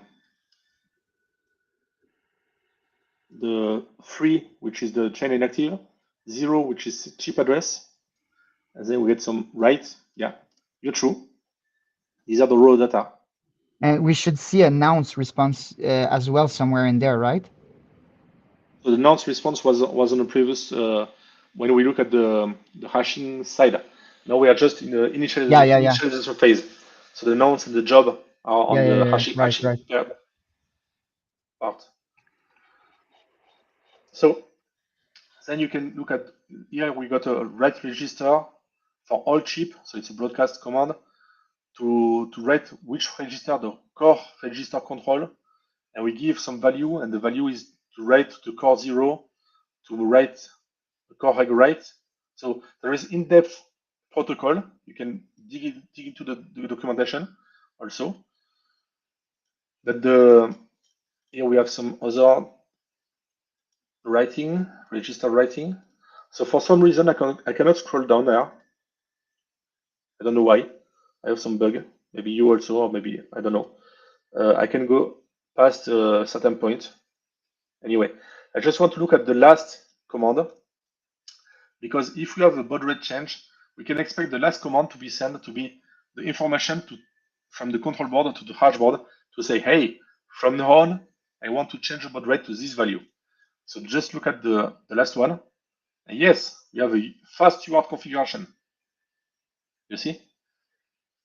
So the fast UART control configuration, but my high-level analyzer is not able to extract the correct baud rate from this data because once again, I didn't have the time and the log at that last year to work on the 62 bit main chip.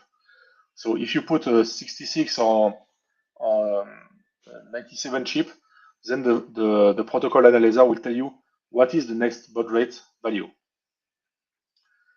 So you can get the baud rate from here if you're lucky, or if you're using the well-known chip. If not, then you can do what we did before, just trying to make a measurement. It's 3 megahertz also. So, by the way, to have the sharp value, you need to understand that the sharp value is a multiple of 25 megahertz because the PLL is just multiplying the value. So if we want to edit, it's 3, 1, 2, 5. I know them perfectly, but you can just look at the value. Or so we have a 3 megabaud, which is by the way the current or the next block subsidy after the next halving. Yeah, the coming one is the coming one on coming April. one. It's dated for 420 so far. Yeah. So that baud rate has to be a power of 2 and a multiple of 25 megahertz? Exactly. So just multiple. That's why also the 115 200 is not a 115 200 sharp. If we look at the data from the hashboard, it's 115 200. Look at the bit size is 8.67. Sorry. Okay. But if we look at the response back from the chip, it's not exactly that. 1 bit is there. It's 8.64. Why? Because the respond exact baud rate is at 112 200 is 742. Yes, that's so cool. Then I get a perfect alignment. But they are able to communicate with this kind of small detail. So now I just did change the baud rate and start again. I can start to see the right register and the right register core value. Let's change. This housekeeping is always the same. And save capture to step 2. Yes, please. Okay. So now what do we want to look? We can look at the frame waveform, or we can just look at the table. It's more concise to understand. On this part of the configuration, okay, the control board is sending a bunch of right register MISC core, okay, the MISC register and the core register to make some internal setup into the core of the chip.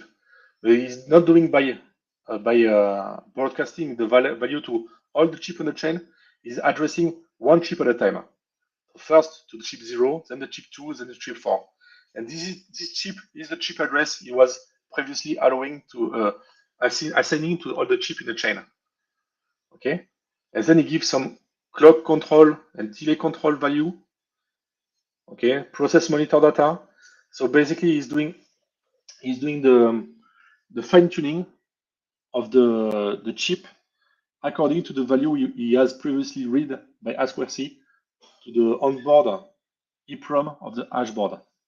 So if we have a related hashboard I2C trace, we can see on that trace that the control board did dump the full EEPROM, and in this EEPROM there are some internal clock delay control and process monitor data that should be fed to the chip for fine tuning.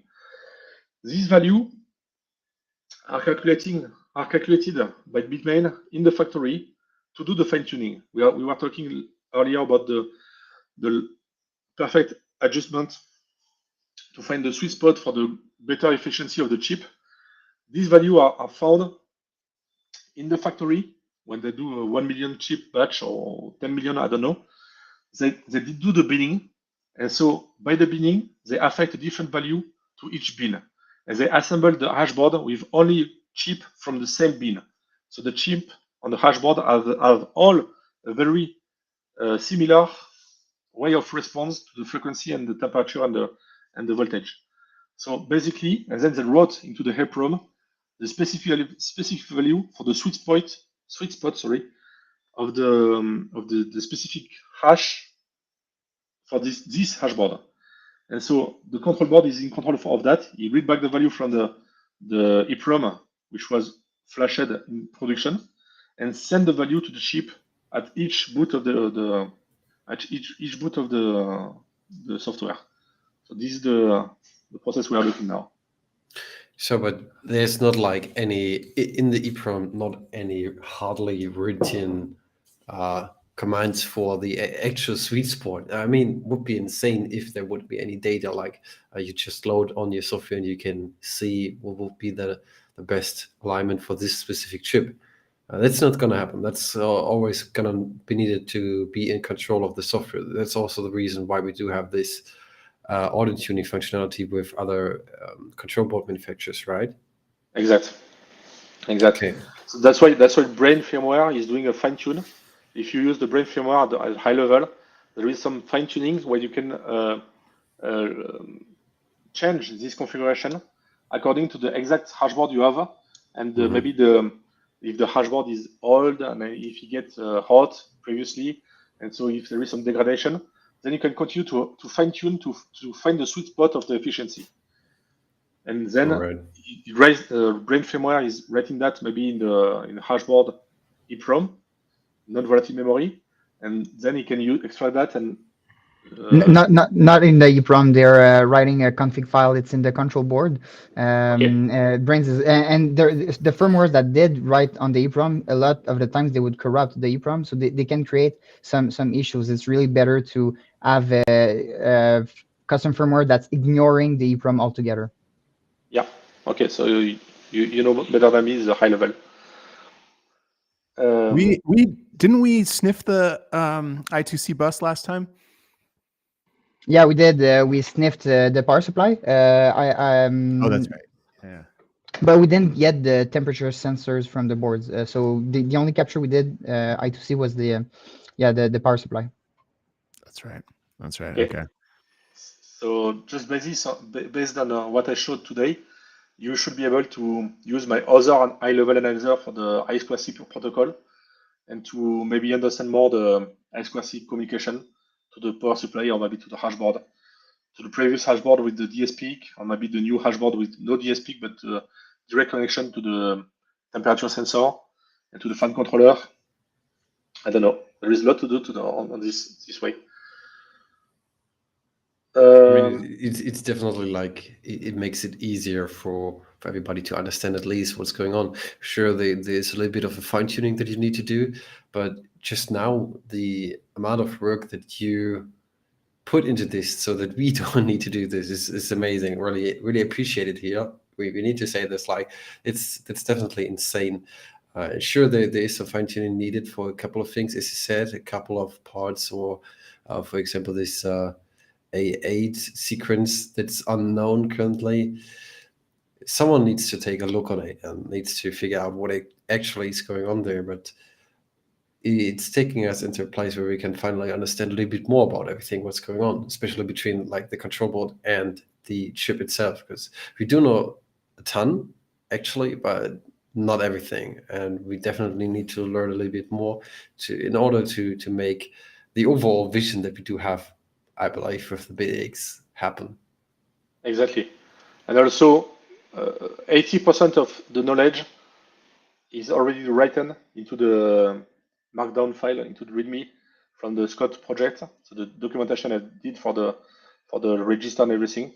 So yes, you have to first study carefully this documentation, and keep in mind it was written for the 1397.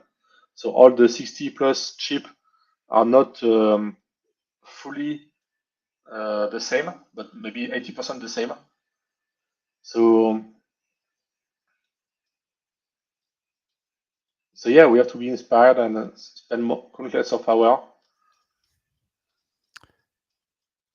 So we had a kind of interesting session a while back, but as everyone's aware, we've got the S21 out now, which has a new chip, the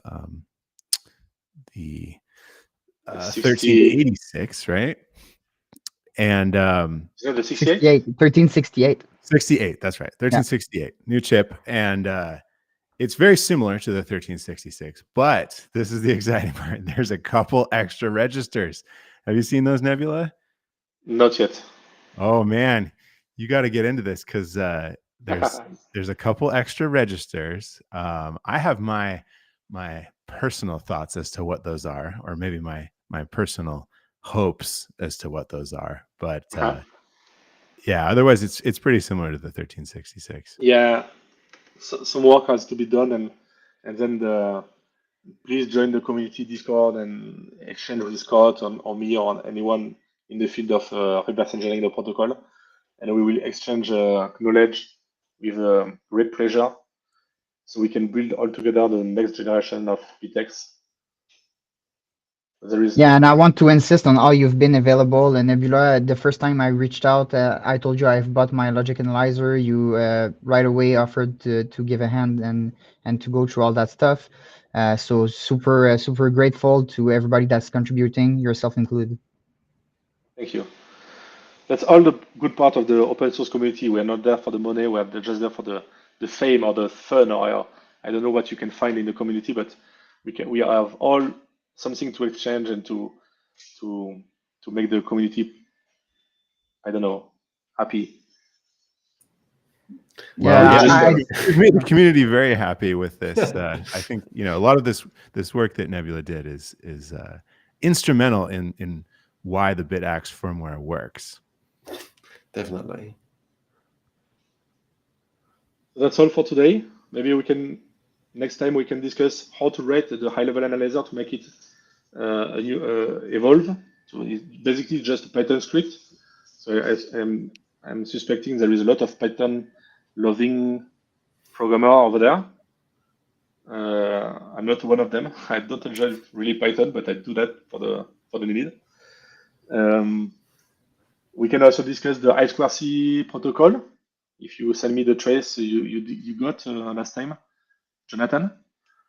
Yeah, normally they're on the Discord, the community. But that said, and now that I know, because to be honest, I didn't know we could split those files and it would save to that save the same. My thoughts is it was local. So now that I know, I will definitely split the files and share them so we avoid that site limit. So splitting the files is a very good tool, and also keep in mind the initialization part is much more important than the hashing part. Hashing part, if you give us 10 job and 10 response, it's enough. We don't need to have 30 megabytes of job data. Job data is just data. Okay, what we need is the format. So with 10 example, it's enough for the format. We it'd be cool to do is to make an analyzer for the power supply communication. We have a trace of it, and actually, Zach Baumsta, the Loki board maker, he has showed it to me. He has reverse engineered that protocol, and so he has a pretty cool Excel document where he's got it all broken out. But it'd be really cool to make a Salier. There we go. Jonathan's got his Loki board. You guys sell those, right? Yeah. So you can get your Loki from us or from Zach if you're in the US, obviously. I don't know. Maybe we can even get Zach to come on here, but yeah, it'd be cool. Scott, this Bitmain I2C protocol I did release last time when you did the stream is about that. Is the I2C. Are you serious? You've already done it? Yeah, for the APW and the hashboard peak. Oh my gosh, you've got the APW in there. Oh, dude, you were amazing. Look at that, already done. That was quick. That was like a less than 1 minute turnaround time there. It was done on my T17 because it's the only hardware I have on my hand, and I didn't have any trace from any one of the S19 generation. So I'm not sure if the protocol will be the same, and for sure it will not be the same, but it will. It may be a different variant. So the basis is there. Yeah, super useful. Yeah, I imagine it has changed a little bit. I don't know. Actually, maybe not. It's not super complicated. We will have to discover by applying the current I2C protocol decoder into the trace you provide, and then we can figure out what is the difference, one bit at a time. Good material for next stream. Yeah, there's a pretty cool development on the front. Zach just figured out how to modify the power supplies, all the S19 power supplies, to operate on 110 volts, which is what we've got over here in North America. So that's pretty big. And I think that there's going to be a lot more development on that front. So perhaps, digging into this APW I2C protocol would be cool, especially if we're coming out with a open source firmware, control board firmware. Yeah, thinking of the bit cart, I'm just and thinking of that breakthrough with the APW12. Obviously, for next winter season here at Decentral, we'll be aiming to have the whole S19 suite as well. So you can expect to have space heaters based on the S19 and all those nice and useful miner that can be used at home, that are silent, that are adapted to. So I'm thinking the bitcart and all the breakthroughs we're doing here are going to allow us to make the perfect customization. So we have the perfect home miner, right? So exciting! This is cool. We'll have to get Nebula to write us an open source miner firmware in Rust, right? I did the first trial. In the BitX repository, there is a branch for the embedded ESP32S3 based embassy for asynchronous Rust, no STD, no allocation based miner. I did the driver for the fan controller, the EMC3201. I did the low level controller for the BM1397, the BM chip.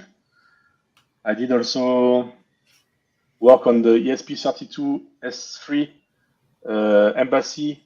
I did push pull requests to split the UART so we can have two different asynchronous tasks to manage the communication from the chip. There is a lot ongoing there. It can be done. Yeah, and especially if the firmware is for the bit cart, which is going to be probably a lot easier to develop for than ESP32 or STM32, because it's a Raspberry Pi, right? It's running it's running Linux. You're going to have access to all your so all the allocation and the STD library of the Rust ecosystem. Yeah. Exactly. So awesome, guys! It feels like I've been back to school. It's forever. I felt this drain. I'm gonna have to go to sleep. It's very rare that on a Wednesday I feel this drained at this time. But wow, it's really huge stuff. And I'm again super grateful for all the knowledge you're sharing with us and you're sharing with the viewers. I surely hope that some of our viewers are going to be able to join our ranks. We do have a lot of work to do on the BitAX front, and all the projects that are based on it. You can think of the PyAX, the Bitcrane, the Bitcart, and I don't even. I'm missing probably half of the projects right now. The QX that just landed as well. So all of those projects based on that very knowledge that's allowing us to come up with our own products and solutions is really amazing, and I'm again super grateful. This stuff is moving so fast. It's so exciting. Crazy. You got to join the OSMU Discord just to have a chance at keeping track of all these things. I mean, imagine you want to have a next high-level analyzer, and Nebula Miner goes, "Here it is. I already done it." I2C, no problem. Here we go. Actually, I did that last summer because of an idea we got with Scott, and then I didn't release that anywhere because I was waiting for somebody to provide me the trace to be able to test it. And then when I saw you just trying to log the I2C trace on the last stream, I said, okay. So during the stream, I was releasing the protocol analyzer in the marketplace. Interesting. Now it's time for the community to use it. We definitely need to have more logs of everything that we do. We definitely need to maybe do this more often, or I don't know. We need more people that are logging. Definitely. Yeah. Yeah, so there is a lot of work to be done, but one bit at a time, we can do it all together. Oh yeah, definitely. So maybe one at a time we can maybe have some closing thoughts and go on with to finish the stream. I think so too. Yeah. No All problem. right. One, you want to go first? Whatever. So I think I can only like add on what you said. It's feeling like going back to school. I mean, yeah, obviously it's not that long ago for me, but yeah, it definitely is fun to watch all those things like happening and getting educational stuff the whole day long here is definitely something that I do enjoy, especially learning more about ITC and all this asynchronous stuff that's going on. It's like the bare minimum of understanding that you would need to make something higher level when you want to create a Bitcoin miner, and that's then what we have seen here is basically the starting point what we needed to actually create the BitX. And just going through everything, Scott, heads down there. I couldn't do this. Sure you can. Sure you can. We're all like contributing and working on stuff. And so yeah, I mean for definitely for anyone listening and everyone here, we talk about lots of crazy high level stuff. We also been working on this for like over a year now. So maybe it sounds like it's easy, but it took a long time to figure it out. It's slow going. And you have to start somewhere. So just jump in, ask questions if you want to know how any of this works, like especially on the OSMU Discord. People are happy to discuss it with you and go off on a tangent. Just so that you spoke about it, to have this live on stream. When was the first time that you ever thought about you might want to create something like the BitX project? Oh my gosh, I've been thinking about it for years now. I think, oh man, didn't you mention like 2019 or anything like this to me? Yeah, definitely 2019. I'm trying to think if it was any earlier than that. It was probably around 2019 or maybe a little bit earlier. I wanted to do it, and I bought a bunch of S2 hash boards and started taking them apart. And I read that S5 data sheet that Nebula was talking about earlier, and there was nothing like this before. Like there's plenty of people out there who I'm sure know how it all worked, but no one was saying anything. So it's kind of cool to get this out there, and we're fishing out the people who know how this stuff works, and then we're also figuring it out ourselves and sharing what we know. And it's that exponential progress that is so amazingly exciting. I mean, that's what's cool about this stream, is like we're just talking about this like very obscure project, this very obscure technology and field, and maybe we'll come across a couple people who are interested in it, and who knows what they may contribute. So I guess I just rolled this into my closing thoughts, but I want to say to anyone who's even remotely interested in this, don't hesitate to get involved, jump in, join the Discord, keep watching our stream. All those things. We'd love to have you. We'd love to hear your thoughts. Just on this question, one clue I want to present you. I don't know if you can see my screen. I'm sharing. Let me add it. There you go. Yeah. Yes. Look at my Nebula miner from December 2013. Oh my goodness. Oh my goodness. I wanted to do a chain with one ASIC at a time, one PCB, passive dissipation, and you can chain the stuff. And we have one master, which is the control board, connected to the Wi-Fi. So at that time, we don't have any ESP32. It was done by the bridge to Wi-Fi.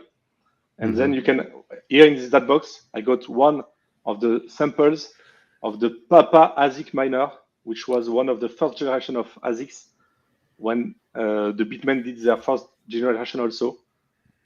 So it was my first design. That's insane. Very nice. Very nice. That was when I was living in China at that time. So I did have access to all this crazy stuff. Look at those big D sub connectors. That thing is legit. Yeah, sub 25. Yes. 25. That's so cool. How many? I feel like the power delivery across that big chain was going to be tough. How long do you think it could go? Oh, I designed that for up to 8 chips on the chain. Okay. But at that time, the power was very low. Maybe Oh. it was maybe 5 watts per chip. So it was totally not a Oh, big high wow. power. That was what the chip wanted to run at, was 5 watts? Yeah, but it was also very low hash rate. Right. It was in a kilo hash per second. Maybe the NERD miner is more powerful than the first ASIC generation. I mean, I do remember my first butterfly ASIC that I had. They were not that fast. Look, this was my first hook into my T7. No, it was T17 or the S9K. When I put my Salary Logic 8-bit, I did crimp the header onto the wire, so I was able to man in the middle the stuff. Yeah, That's but a great that idea. has to be a S9K based on the control board, and also because you're fed by 12-volt 6-pin. Yeah, the S9K I bought on eBay, which was not working. I got one hashboard Nice. dead. I was able to sneak the other one. 2022, when I did join Scott on the BTEX project. Interesting. So nice. Some piece of history. Yeah, that's really neat. I like that idea of crimping on that connector in the middle of the cable. It's a good idea. All right. So, any final thoughts from anybody of you? Yeah, so, well, that's it essentially. Thanks to everybody, Nebula and Scott. So for the viewers that are looking at what those guys are doing, again, just remember, I don't have any electronics background.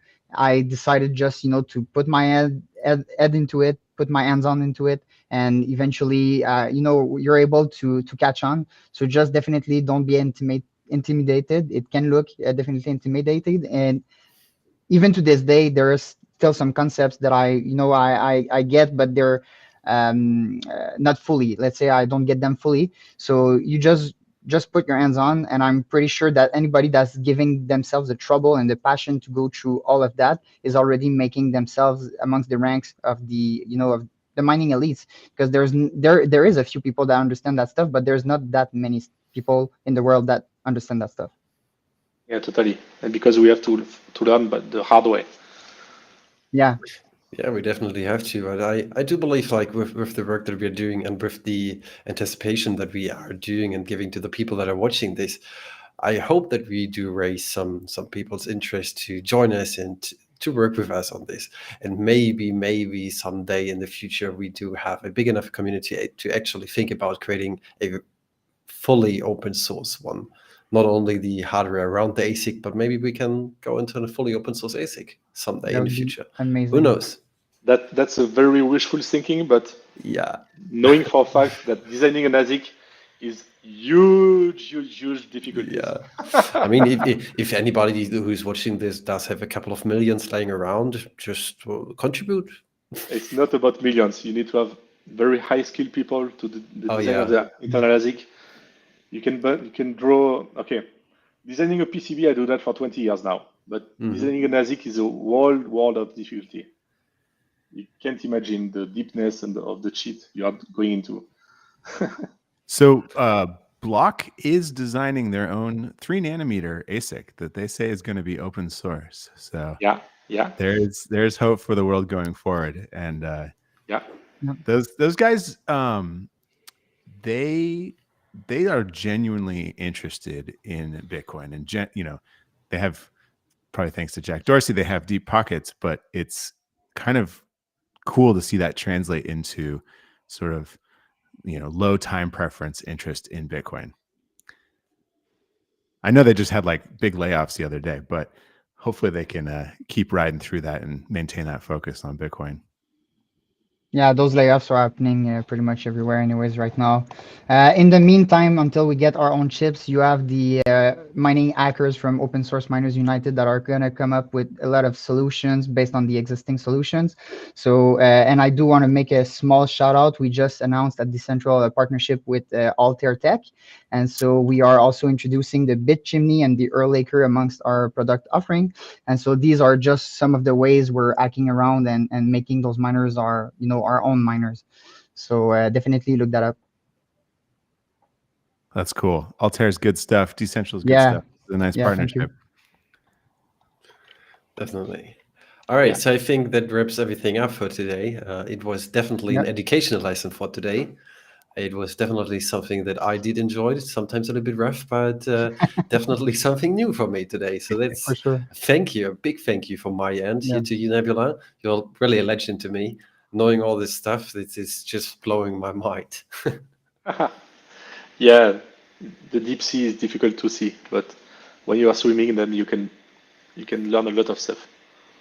There you go. All right, I think it's a good end to the stream. If anybody else want to add anything else, otherwise, I'd say goodbye to all the viewers here, and that's Tune in it. next time.